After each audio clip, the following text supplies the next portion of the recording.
We had a huge storm yesterday. I want to check on the garden just to see if everything is still in place and not washed away. Whoa, there was so much rain coming down and the winds. I was fearing for my solar panel as well, but luckily that is still there. Okay, I'm gonna check on it to see the impact that it had. Let's check it out. This is still a whole bunch of mimosa that I have to chip. And then I can finally do the last pathways in the garden. So far here everything looks alright. Let's go to the garden.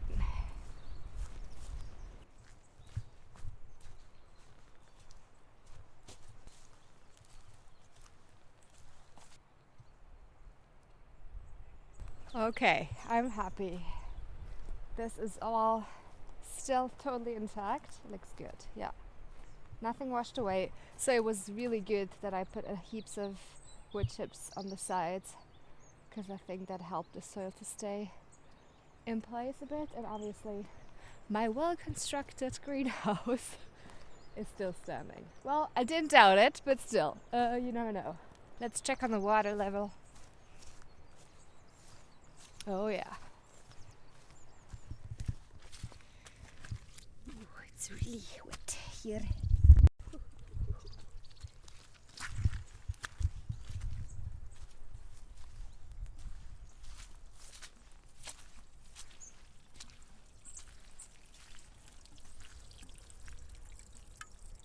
So that is a lower source that only runs until July, I think, and then it dries out. Obviously it doesn't run that strong in summer, or like beginning of summer, but now it's filled up. Let's check on the big one.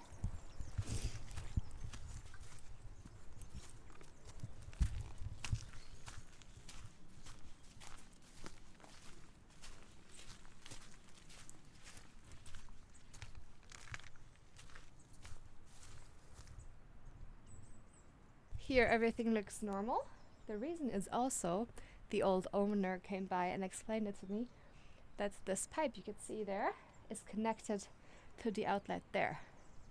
So that's why when this is filled up, basically all the overflow, the top part goes into the lower terrace, which is a smart setup, I think.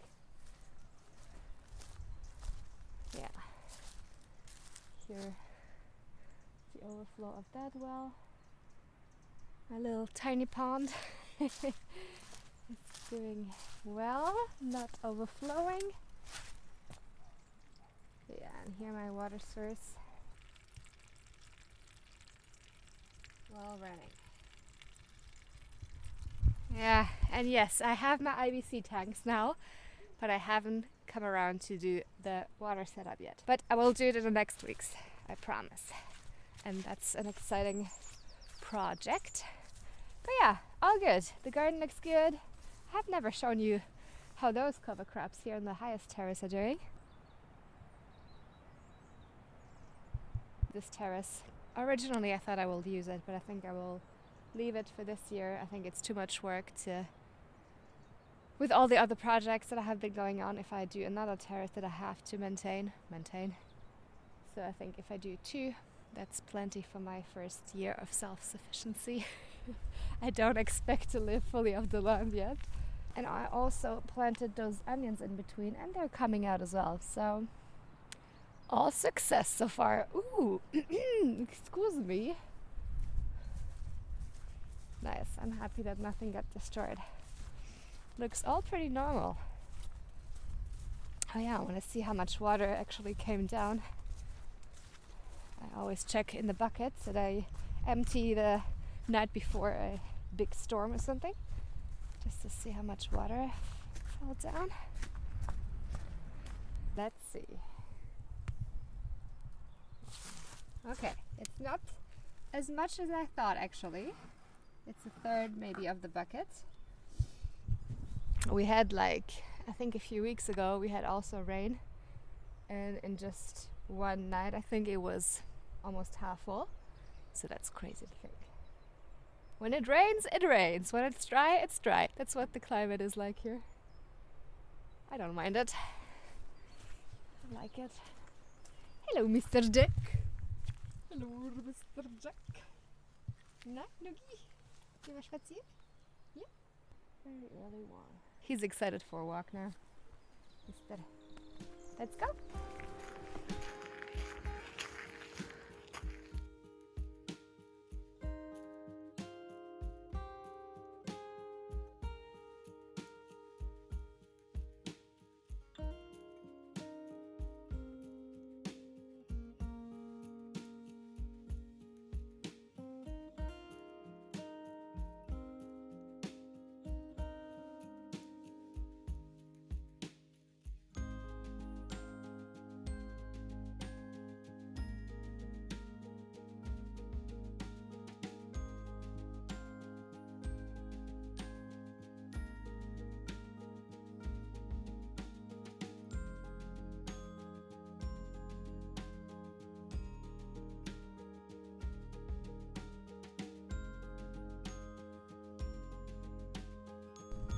Walk with me, will you? So a while back I discovered something in my pine trees which looked like a nest, some type of nest, which I couldn't really identify. And I have now found out that it's a so-called processionary caterpillar, which is first of all invasive for the trees, but also dangerous for dogs, for example. They build kind of a long line once they wander out of their nests. So when in danger, they shoot out their hair. They can shoot, I think, up to 10 centimeters. And when in that occasion, the dog is just being curious about those caterpillars, it can really hurt them and be dangerous. So I have a few nests. So I have 1, 2, 3, I think on this tree, 2 other one on another one, and the other trees I think are fine. So it's mostly this tree that I have to tackle. It's the best time to catch them in their nest still and to kill them, unfortunately, but again, they're invasive, so I feel only half bad about it. That's why I have a full bodysuit on at the moment. It's way too warm for it, but they say to protect your whole body. I have gloves as well, and then I will start cutting a branch to see if it's moving in there or if I can dispose of that branch easily. So it's gonna be a bit of experiment here. I prepared a big bucket. I have to get it in case they're moving around, and then I can quickly, place them in there and, put a bag over it or something. I don't know. Found one which is in reachable distance, well, almost. And I will tackle this one as first. It's a smaller one, so in case something happens, it's less scary maybe. Ooh, I'm a bit scared. Well, I have my buckets and a plastic bag prepared, so I will put it in straight away and then see if something moves, or maybe they are not alive. Maybe they're still sleeping or not alive even. Who knows? Okay, wish me luck. Oh, there's one really high up as well. I might just have to cut the whole branch there. Anyway, let's do this one first. Oh, how am I going to do this? I need another hand. Oh my god. That was a bit stupid.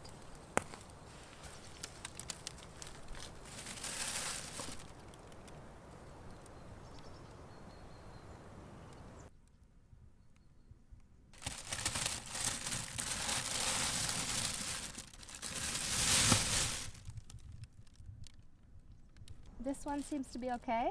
I don't know if they're, again, not alive or just sleeping or whatever they do, what they do. Or maybe they already wandered off, who knows really. Okay, I'll try a second one. This is when my new chainsaw tool comes in super handy.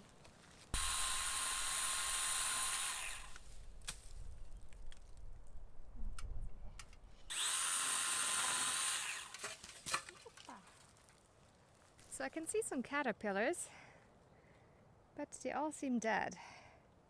Maybe the alive ones already wandered off, or they didn't survive the winter maybe also. But so far that's a bit of a relief that they're not active in here. Very interesting. This net looks a bit bigger somehow, so let's see if there's some live zone in there.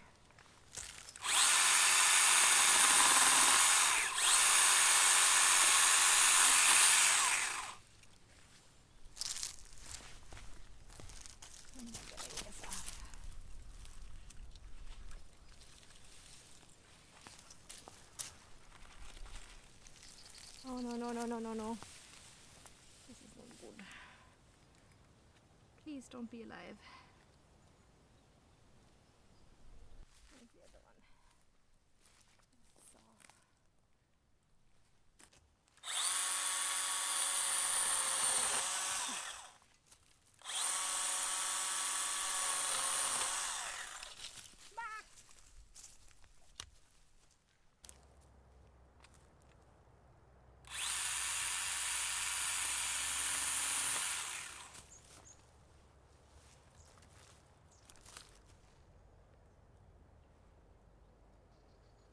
So, there are two options. Either they didn't survive the winter. Well, actually three. Two, they're still in their nest and I'm just being very stupid right now, being so close to it. Or three, they wandered off already. What do you think? Which of those options might be true? So what the books say, or the internet, is that you should burn the branches straight away. Now I'm unsure if it's even necessary, since it seems like they're not in there, but maybe I'm wrong. Maybe it is option B. So I might start a small fire. I have a few branches left anyway that needs to be burned, so yes. I didn't want us to do a fire today actually, because I still have to prune some olive trees and then I have to restart another one, but I think maybe in terms of killing off those beasts for sure, maybe that's a good idea. Let's do it.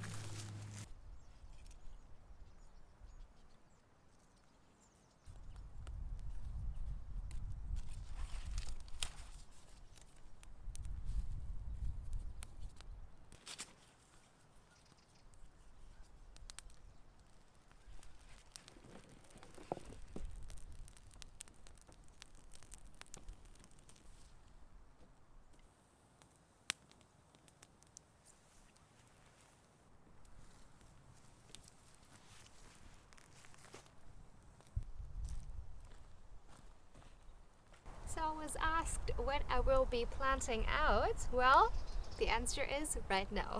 I've got the broccoli and chard, different types of chard, rainbow chard, etc. That I've pre-grown in the greenhouse, which has done pretty good, I think.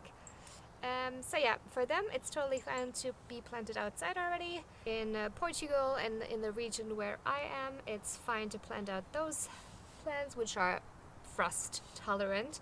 And as we don't often get frost here, it's totally fine. The other plants and vegetables, well, I already sown a few, like beetroot for example, which is already coming out. So beetroot is a good time now to start seeding. Indoors of course, but indoors or in your greenhouse. They're doing quite well already, they're already popping up. So that's pretty good. And yeah, I'll just do it according to the Portugal calendar. And then I think beginning of March it should be okay to plant out all the rest and to also seed stuff. For example, spinach can be sown then in March and everything, and carrots as well, they should be fine. We'll take you along on all the different plants I will plant out and seed and everything. But so far it's just the broccoli and the chard. Oh yeah, and I have still a few beans in the greenhouse as well, which I will plant out. So yeah, I think that's the start.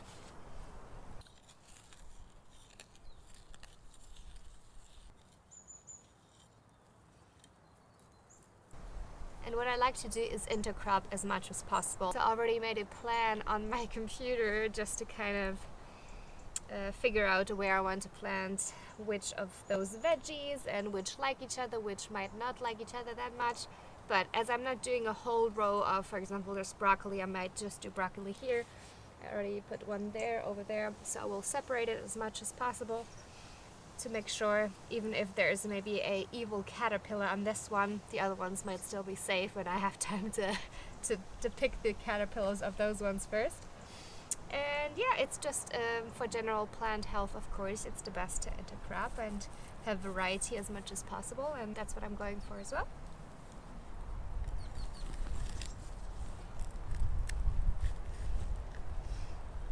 And in between, of course, I will have flowers and different types of herbs, and yeah, so a kind of good variety of stuff. With all that rain, that cardboard is already super easy to break open. And then I just have to stick in my little planty. And as I used compost, I don't need to put any new stuff in there. Should be good to go. I will add a new layer of mulch once I have more wood chips ready, because for the summer I will need more. For now it's plenty, but because the summer here is crazy hot, it's advisable to mulch more. And I like those huge trays here, because then the plants really have the chance to develop really long roots. That's what you want. And they can already grow pretty tall in those trays. Need a bit more. Oh, that's alright actually.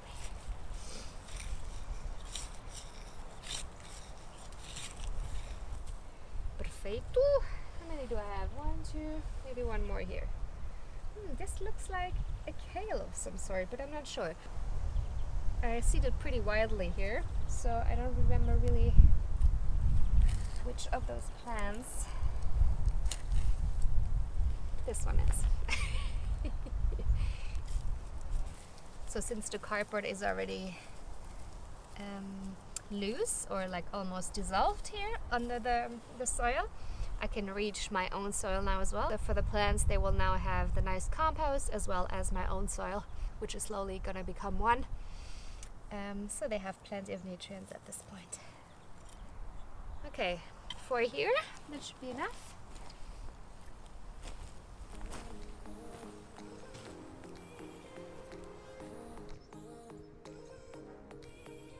Next week, it's time to continue with the build of my future shed. Finally! I will prepare the wooden form for the concrete slab. So tune in next week. Bye!